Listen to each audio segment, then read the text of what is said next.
আমরা বিচার করব 2009 সালের পিলখানা ট্র্যাজেডির, আমরা বিচার করব আল্লামা দেলোয়ার হোসেন সাঈদীকে মিথ্যা মামলার মাধ্যমে রায় দিয়ে প্রায় শত প্রাণকে ঝরিয়ে দেওয়া গণহত্যার, আমরা বিচার করব শাপলা চত্বরে সংগঠিত গণহত্যার, আমরা বিচার করব বিরোধী দলীয় দেশপ্রেমিক নেতৃবৃন্দকে মিথ্যা মামলার মাধ্যমে জুডিশিয়াল কিলিং এর নামে প্রতিটি হত্যাকাণ্ডের, আমরা বিচার করব 2021 সালের মোদী বিরোধী আন্দোলনে শাহাদাতপ্রাপ্ত বীর শহীদদের, আমরা বিচার করব 2024 সালের প্রতিটি হত্যাকাণ্ডের ইনশাআল্লাহ। যদি বিএনপি এই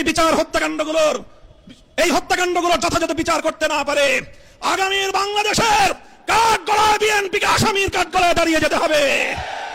24-এর বিপ্লব পরবর্তী বাংলাদেশে বাংলার তরুণদের হৃদয়ের স্পন্দন, বাংলাদেশের কিংবদন্তি তরুণ নেতা শরীফ ওসমান হাদীকে হত্যা করে হত্যাকারীরা ভারতে গিয়ে জামাই আদরে প্রতিপালিত হচ্ছে।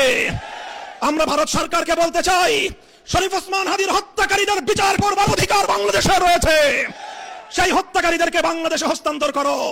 যদি তোমরা সেটা করতে ব্যর্থ হও, আমরা ভারতকে সেজন্য অভিযোগের কাঠগড়ায় দাঁড় করিয়ে দেব। আমার আখেরি পয়গাম, যেই ফ্যাসিবাদ বিতাড়িত হয়েছে সেই ফ্যাসিবাদ আর বাংলাদেশে পুরনো রূপেও ফিরবে না, নতুন রূপেও ফিরতে আমরা দেব না।